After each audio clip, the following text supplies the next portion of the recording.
Visita los estudios de Radio La Cruz del Sur el señor Guillermo Lora, jefe del Partido Obrero Revolucionario POR. Vamos a tener una entrevista sobre diferentes asuntos políticos que interesan al país en este momento electoral, preelectoral que estamos viviendo. Señor Lora, ¿qué significa para su partido, el POR, las elecciones del 9 de julio? Nuestros objetivos permanentes, que tienen vigencia también en este periodo electoral, son dos. Primero, preservar a todo precio la independencia de clase del proletariado y no permitir que se pierda su condición de dirigente político de la nación oprimida por el imperialismo. Este sería el segundo aspecto. Todo esto se resume en un determinado grado de desarrollo de la conciencia de clase, de la que el Partido Revolucionario, es decir, el POR, es su expresión más elevada y el elemento básico e irreemplazable de su evolución. El anterior planteamiento sería incomprensible si no se tuviese en cuenta que la tarea histórica, la finalidad estratégica del proletariado no es otra que la destrucción del capitalismo para sustituirlo por una sociedad sin clases, lo que necesariamente pasa por la revolución y dictadura proletarias, que es todo lo que los explotados buscan en su lucha diaria. La reconstrucción de la sociedad sobre bases comunistas es una ley ciega del desarrollo del capitalismo, a la que corresponde la lucha instintiva de la clase obrera en ese sentido. El marxismo, la política revolucionaria, la política del POR, da una expresión consciente, es decir, política, que está sintetizada en el programa partidista, a esta tendencia elemental. Esto a tiempo de revelar las leyes del desarrollo de la presente sociedad. Si la estrategia del proletariado son la revolución y dictadura proletarias, todos los métodos que se empleen y las tácticas que se pongan en práctica, entre ellas la táctica parlamentaria y la frentista, se le deben subordinar. Es revolucionario todo lo que aproxima a esa finalidad y contrarrevolucionario lo que obstaculiza su materialización. Es esta elementalidad la que olvidan ahora gran parte de los izquierdistas, que tan afanosamente se empeñan en asimilarse a la política burguesa. Parece que se ignorase que hacer retroceder la conciencia de clase es inconfundiblemente contrarrevolucionario. Nuestro planteamiento sobre el problema electoral difiere del que hacen los demás políticos. Lo primero que objetamos, y lo venimos haciendo desde 1956, es el ordenamiento jurídico dentro del cual se realizan las elecciones. Los demás izquierdistas se limitan a exigir el cumplimiento de la ley electoral. Nosotros decimos que esa ley es mala, antiproletaria y contraria a los intereses de la revolución. Las elecciones más limpias, como gustan decir los demócratas a ultranza, realizadas dentro de la actual ley electoral, serían ya una descomunal trampa tendida para perjudicar políticamente a los trabajadores.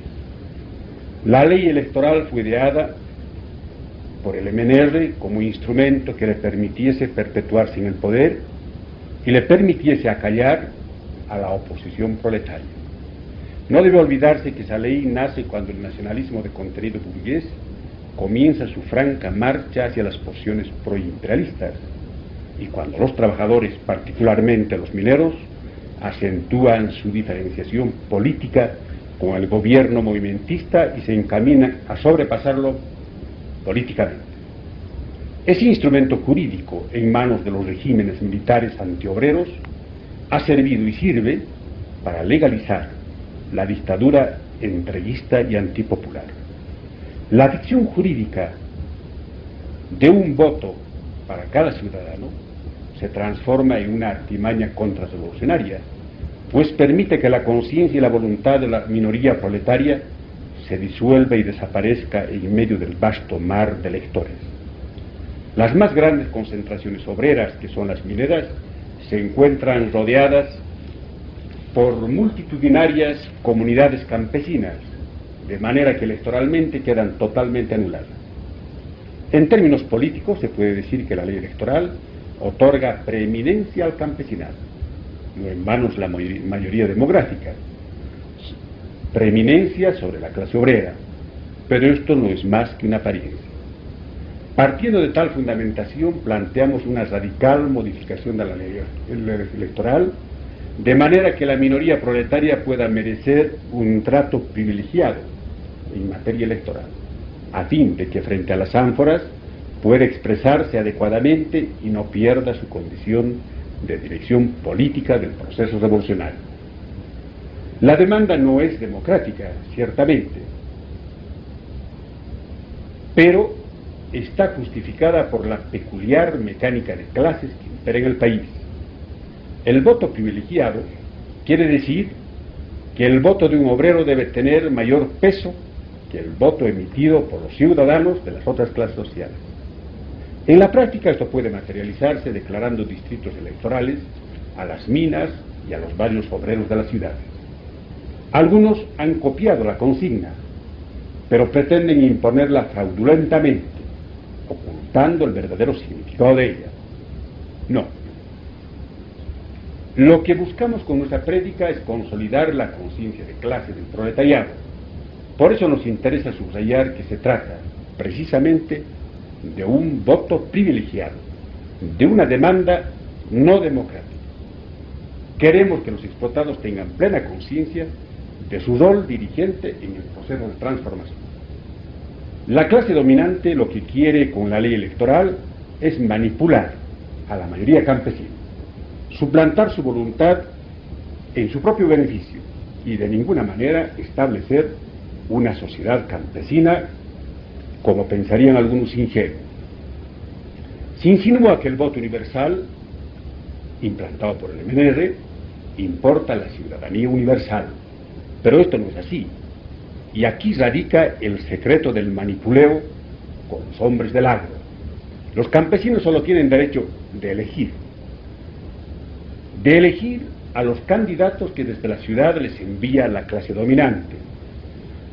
Pero no pueden ser elegidos, porque la ley prohíbe este derecho a los analfabetos. El POR exige la ciudadanía plena en favor de los campesinos, es decir, que sean electores y elegidos. Demanda esta ciudadanía plena junto a la legalización de las lenguas maternas, una condición elemental e imprescindible para la liberación de toda nación oprimida y para el ejercicio de los derechos democráticos.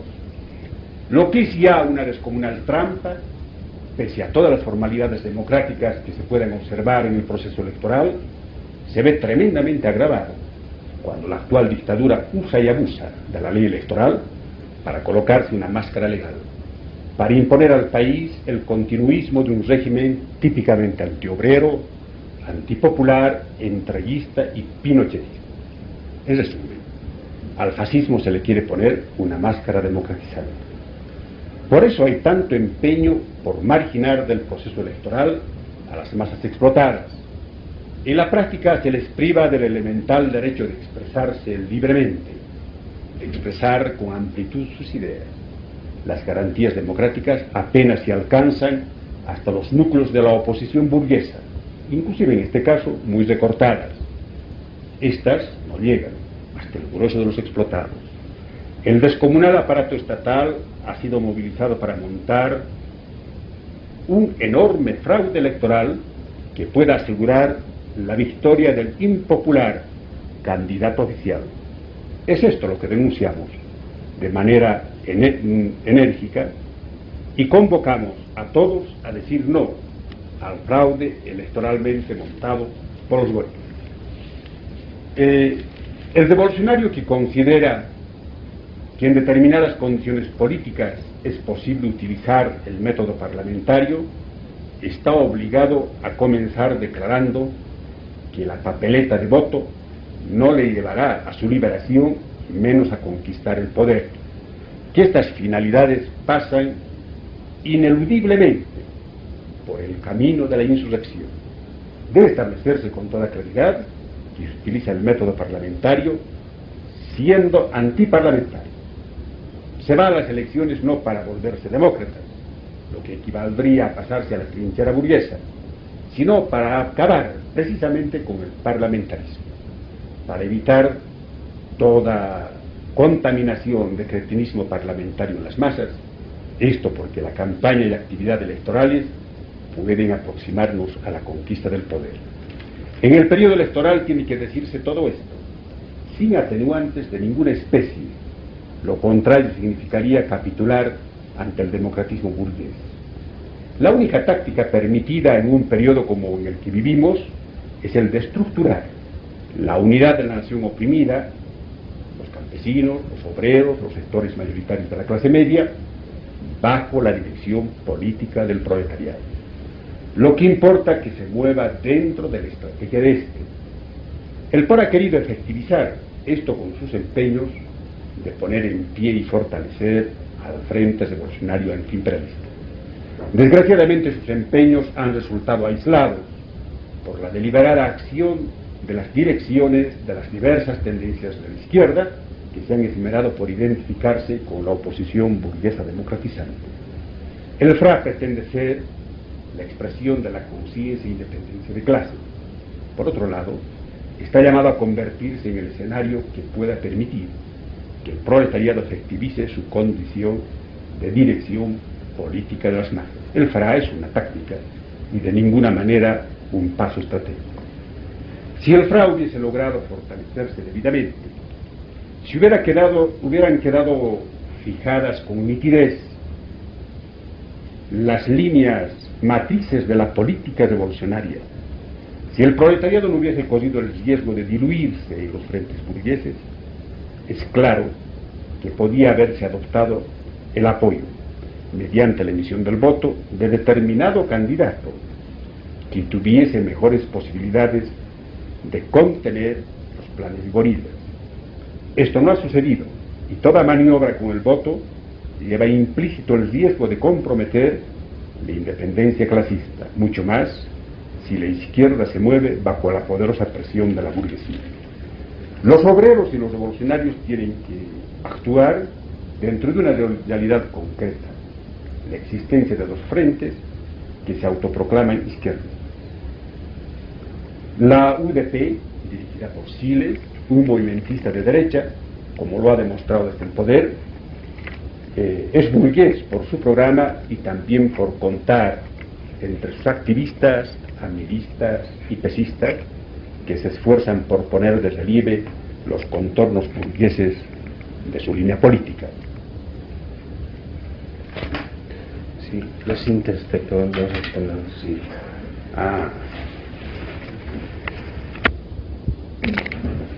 Por los maoístas, que en todo el mundo se mueven de brazo con el imperialismo y se afanan por aplastar a la URSS,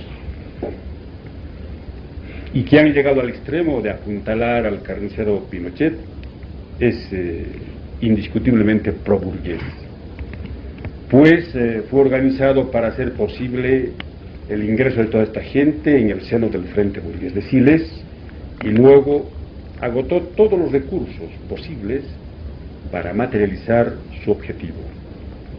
Pero su condición pro-burguesa resulta no solo de su conducta diaria, sino también de sus documentos programáticos. Busca solo la revolución democrática, la estructuración de la democracia como sistema de gobierno, que es puro democratismo burgués. A la hora nona ha decidido convertir su política capituladora ante la burguesía en una pantomima. Ha proclamado una fórmula pretendidamente obrero-campesina, conformada por un dirigente cuya condición de campesino es discutida y que desde su confederación adoptó un documento programático diametralmente opuesto a la tesis de la COP, y por una ama de casa. A esta altura del desarrollo político y de la conciencia de clase del proletariado, no es suficiente decir que hay que votar en favor de candidatos presuntamente obreros o campesinos, sino que se impone decir qué programa defienden esos candidatos, si son electoralistas o revolucionarios, si buscan la dictadura democrática o cualquier forma de gobierno burgués, como lo es, por ejemplo, el llamado democrático, popular y antiimperialista, o si buscan la dictadura del proletariado. Para la clase obrera boliviana lo que está en juego es la revolución proletaria, y no únicamente la liberación nacional o la efectivización de las garantías democráticas. Bien, señor Guillermo Lora, su partido ha estado integrando lo que se ha conocido por mucho tiempo el Frente Revolucionario Antiimperialista, el FRA. ¿A qué atribuye usted la disgregación de este frente que ahora ustedes desean reeditar? El FRA fue un frente estructurado en el exilio, en Santiago de Chile, y se logró imponer los métodos de lucha de la clase obrera y sus objetivos a sectores políticos y grupos, inclusive ultraizquierdistas y democratizantes. En realidad, se estaba viviendo la época del balance de las jornadas de agosto de 1971. El descalabro de la ultraizquierda, el descalabro de los reformistas, obligó a toda esta gente a sumarse a la estrategia del proletariado, pero esto por un breve tiempo. El FRA, ya en el exilio, fue fracturado entre los grupos ultraizquierdistas y los marxistas. Cuando se trasladó a Bolivia no pudo desarrollar una política revolucionaria amplísima y no pudo cuajar en las masas. Fue la causa de su quiebra. El FRA prácticamente se disolvió. Posteriormente el POR ha enarbolado una y otra vez la consigna de reestructurar el FRA como la única medida táctica que puede aproximarnos a la conquista del poder y que puede efectivizar que el proletariado se convierta en dirección de la nación oprimida. No ahora, sino hace algún tiempo, desde hace algún tiempo antes, en la lucha clandestina contra la dictadura de Banzer. El FRA comenzó a estructurarse, particularmente en los centros mineros y en algunos núcleos estudiantiles. Actualmente el FRA es una organización débil que tiene como columna vertebral al POR. ¿Cree usted que pueden ganarse libertades democráticas en las próximas elecciones sin realizar alianzas electorales con partidos como el MNR de Víctor Paz y el PRA, que naturalmente tienen importante fuerza de convocatoria electoral? ¿Se puede desconocer a estos partidos? No. Lo que hay que ubicar es el carácter clasista de los partidos. Nosotros somos un movimiento revolucionario que consideramos que la revolución va a estar acaudillada por la clase obrera. Este es el punto central.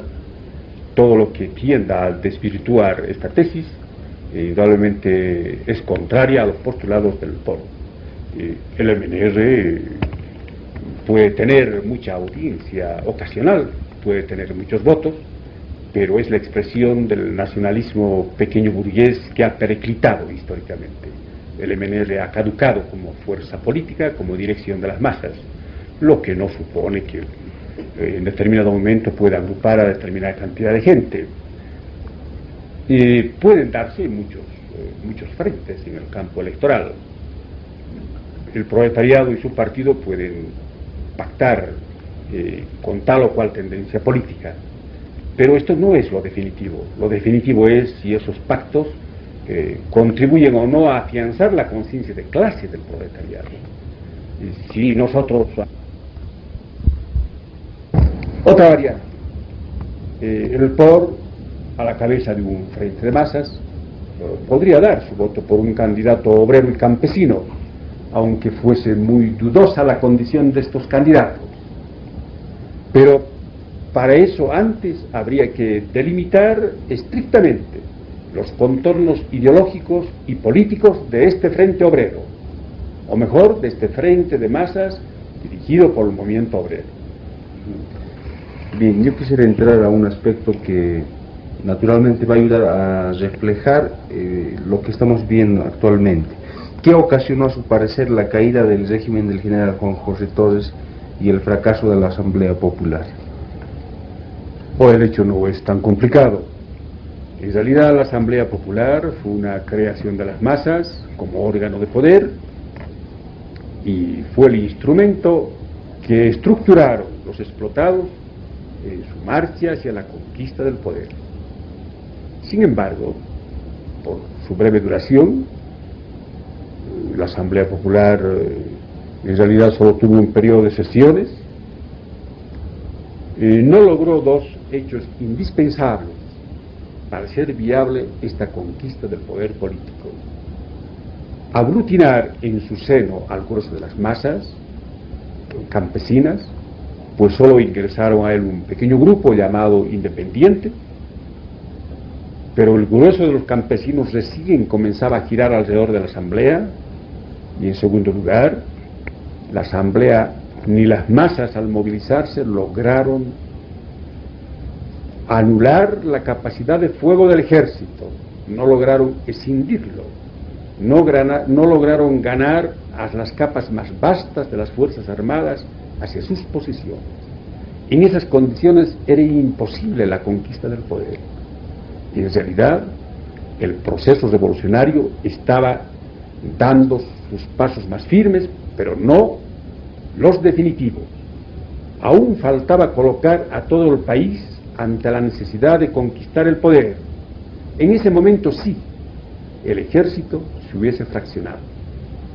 Esa es la causa de la caída de la Asamblea Popular, pero lo que queda como lección es importantísimo. Y esa lección dice que las masas, al incorporarse, no tienen más remedio que crear órganos de poder, y que estos órganos de poder, al desarrollarse, llevan a las masas a la necesidad de conquistar el control total del aparato estatal. ¿Cree que existen las condiciones para que la clase trabajadora llegue al poder ahora?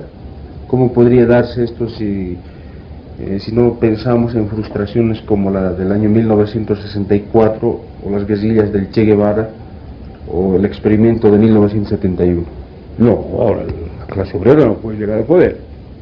No puede llegar al poder porque está iniciando un ascenso de masas recién. La clase obrera llega al poder y desencadena la insurrección en el momento cenital de su movilización y de su radicalización. Es imprescindible antes que el proletariado sea realmente la dirección política de la nación oprimida. El protagonista de la revolución en un país como Bolivia no es únicamente la clase obrera, es toda la nación oprimida. No creo que la clase obrera tenga que recorrer el camino que recorrió el Che Guevara. Ese es un equívoco ultraizquierdista que nada tiene que ver ni con la estrategia ni con los métodos de lucha del proletariado. Pero sí, la clase obrera va a volver a recorrer el camino de la Asamblea Popular, porque ese camino forma parte de las leyes del desarrollo de la revolución en los países dominados por el capitalismo. Las masas tienen que incorporarse impetuosamente a la lucha, y al hacerlo ya van sentando los órganos de poder, van creando sus propias organizaciones más amplias que los sindicatos y que los propios partidos. Pero lógicamente la Asamblea no puede hacer ahora, ni pueden hacer en cualquier momento arbitrariamente. Solo pueden hacer en un momento de gran movilización de masas. Hoy estoy seguro que la experiencia de la Asamblea Popular se incorpora al arsenal de la clase obrera. Esa experiencia vive en forma de germen y en la subconsciencia de la clase. Va a volver a aflorar cuando las condiciones políticas lo permitan.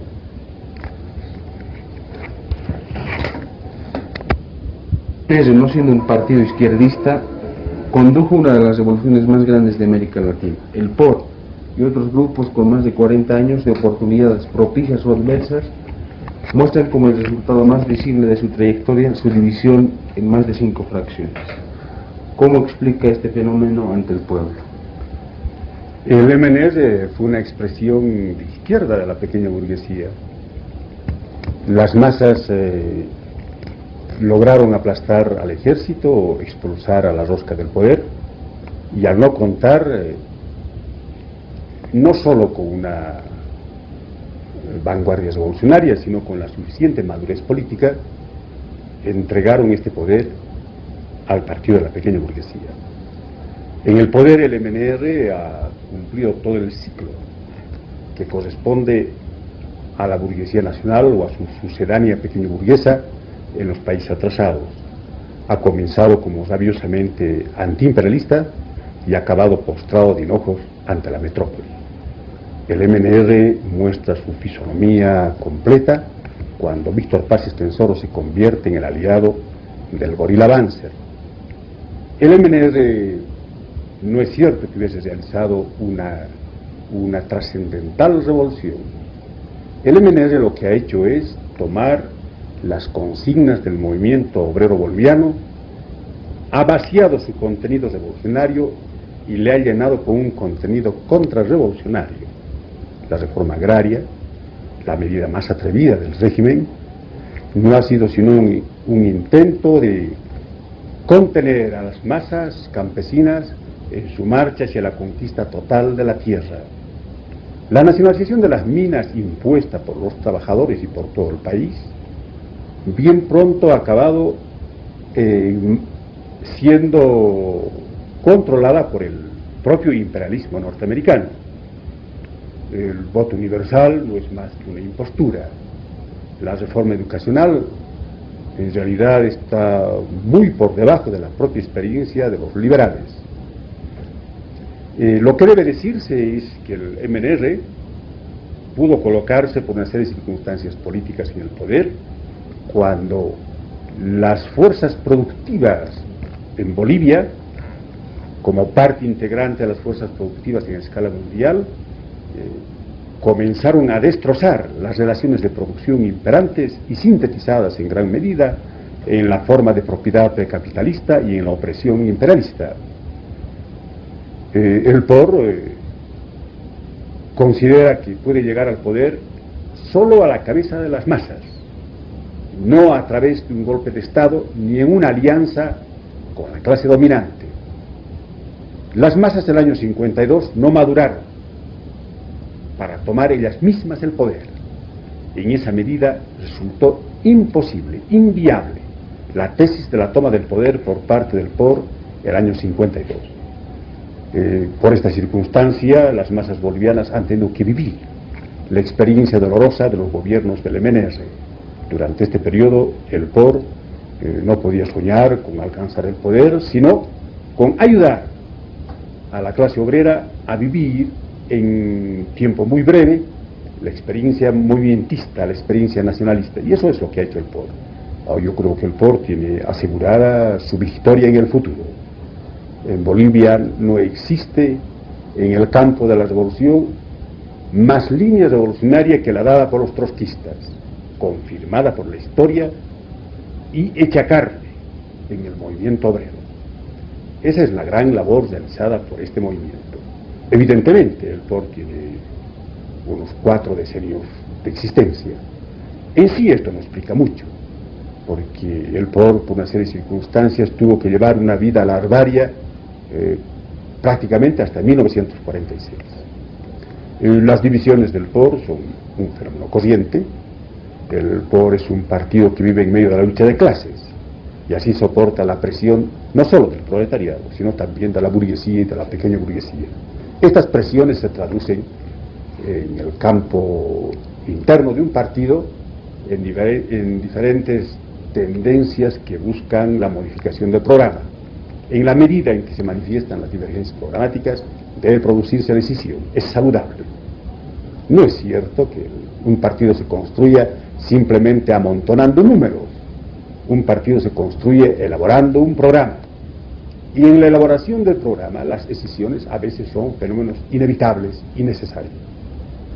Quienes critican la trayectoria de su partido señalan que en los 40 años debería haber dado un resultado positivo, pragmático para la clase trabajadora. Señalan también que lo más evidente es esta decisión y señalan que ese tal vez es el único aporte del POR, que históricamente entonces no se justifica y que hay un error en toda esa trayectoria política. ¿Cómo responde usted a esto? Esos críticos están equivocados. El POR es el partido que ha estructurado a la clase obrera boliviana. El proletariado boliviano se caracteriza de otros proletariados porque incluso sindicalmente está estructurado alrededor de ideas políticas claras, de ideas políticas revolucionarias. Esa es la obra del POR, de nadie más. Desde la tesis de Pulacayo hasta la tesis de la COP es la obra del POR. Son los militantes poristas. Es el POR como partido quien estructura a la clase obrera. En esa medida es el partido que contribuye a la victoria y a la liberación de la clase obrera. Este galardón muy pocos partidos pueden ostentar. En relación a esto podemos notar que en los últimos años su partido ha ido perdiendo influencia en sindicatos y otras organizaciones.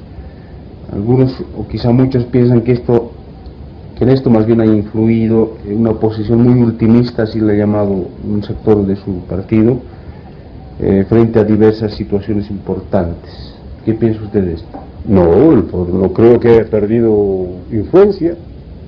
Puede haber perdido militancia en algunas circunstancias, pero eso es un fenómeno ocasional. El POR, cuando se agudiza la lucha de clases, aflora como dirección. Cuando las clases se baten en retirada, aparece aislado. Ese es un fenómeno normal en un partido revolucionario. Nosotros no somos seguidistas de las masas. No hacemos todo lo que hacen las masas. Cuando las masas actúan mal, las zarandeamos, la criticamos y nos esforzamos por llevarla por el buen camino. Somos una dirección de las masas, no somos la cola de las masas. Me parece que no tiene razón de ser esa pregunta, porque el POR tiene una línea trazada y sabe muy bien, sabe perfectamente, como ha demostrado la experiencia tantas veces, que en el momento de la radicalización de las masas estará el POR como la dirección natural del movimiento obrero boliviano.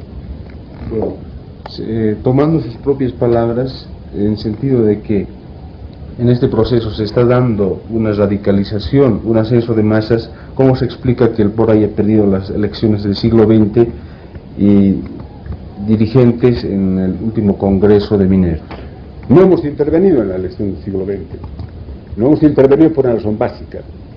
Desde hace años proponemos en el siglo XX la conformación de un frente de todas las tendencias para ser un sindicato poderoso, no como el sindicato actual que tiene el repudio de todo el interior de la mina. Ese es un sindicato muy débil, formado por burócratas.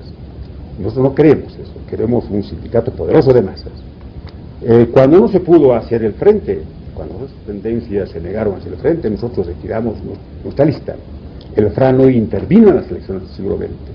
En el Congreso último, el Congreso minero, nosotros no teníamos dirigentes en el equipo burocrático de la Federación. En ese Congreso hemos mantenido una línea intransigente con nuestras posiciones y retomando la tradición del movimiento obrero, buscando su total independencia de clase. Desgraciadamente los otros sectores, absolutamente los otros sectores, han formado un solo frente contra nosotros a fin de aislarnos, porque ellos están muy empeñados, como han demostrado en los documentos que han hecho aprobar, de aliarse con la burguesía, de seguir el camino de la burguesía, de capitular ante la burguesía, de abandonar la estrategia de la revolución proletaria e indicar que ahora simplemente se trata de luchar por una sociedad democrática, etcétera, etcétera. Cuando se presentan estas tendencias capituladoras, nosotros nos colocamos al frente, aunque quedemos en minoría. Teniendo usted suficientes antecedentes de la historia del sindicalismo nacional, ¿puede decirnos qué ocurrirá cuando Juan Lechín Oquendo deje de ser el dirigente de la COP y de la Federación de Mineros? Será enterrado con todos los honores de un viejo dirigente, yo creo, nada más, porque lo único que queda en política del movimiento obrero son las ideas y el programa. Todo lo demás no sirve para nada, se lleva el viento. Pero ¿no piensa que pueda darse una desestabilización en las direcciones máximas de la clase obrera, considerando que el señor Lechín ha estado dirigiendo, casi hegemonizando esas direcciones por muchos años? No, el señor Lechín ahora representa solamente a las retaguardias del movimiento obrero. Hubo un instante, allá por la por los años 40, que Lechín representaba la vanguardia, cuando él se identificaba con la línea del trotskismo. Paulatinamente, en la medida en que él retornó a la posición nacionalista, ahora él es un movimentista vergonzante, nada más que eso, un nacionalista vergonzante. En esa medida Lechín ha ido apoyándose cada vez más y más en los sectores más atrasados. Es así, la clase obrera tiene muchas capas. De la misma manera que puede dar origen a muchos partidos políticos, desde un revolucionario hasta un reaccionario. No olvidemos, los obreros están en el POR, pero también están en los partidos contrarrevolucionarios que se llaman comunistas. Están en el estalinismo algunos obreros. De la misma manera, en el campo estrictamente burocrático sindical, muchos dirigentes obreros sobreviven como tales únicamente porque se apoyan a los sectores más atrasados. Y siempre, en los congresos y en las elecciones, esta gran masa de obreros oscilantes y atrasados pueden opacar, pueden anular y pueden acallar a los sectores de vanguardia. Entre los últimos movimientos campesinos no oficialistas se considera que la Alianza Obrero-Campesina proyecta un predominio injusto de una clase sobre otra, o sea, de la clase obrera sobre la campesina. En el caso de nuestro país, donde el campesinado, especialmente joven, alfabetizado y casi desmovimentizado, tiende a una mayor politización en los términos de su pasado ancestral, o sea, a ser un socialismo del Tahuantinsuyo. ¿Cómo vería un cambio de enfoque hacia un plano de unidad e igualdad obrero-campesina? No es un problema de número, es un problema de mecánica de clase. El proletariado es clase revolucionaria porque no tiene, está desposeída de la propiedad de los medios de producción, no tiene más que su fuerza de trabajo. Por eso puede destruir el capitalismo, porque no tiene intereses en el capitalismo, y construir la sociedad sin clases, acabar con toda forma de opresión de clases. Por eso una clase revolucionaria, independientemente de su número, incluso independientemente de su grado cultural. El campesinado está conformado por una gran masa de pequeños propietarios, que viven en la miseria, son explotados, oprimidos, etcétera, etcétera. Pero no es una clase revolucionaria porque defiende su pequeña propiedad, quiere que su parcela sea más grande. En esta medida, aunque el campesino es muy combativo, admirablemente combativo, y que asume actitudes revolucionarias frente al estado de cosas imperante, a la larga se torna una clase conservadora. Es por esta circunstancia que el proletariado debe dirigir a la masa campesina. La Alianza Obrero-Campesina es eso, las masas campesinas moviéndose bajo la dirección del proletariado.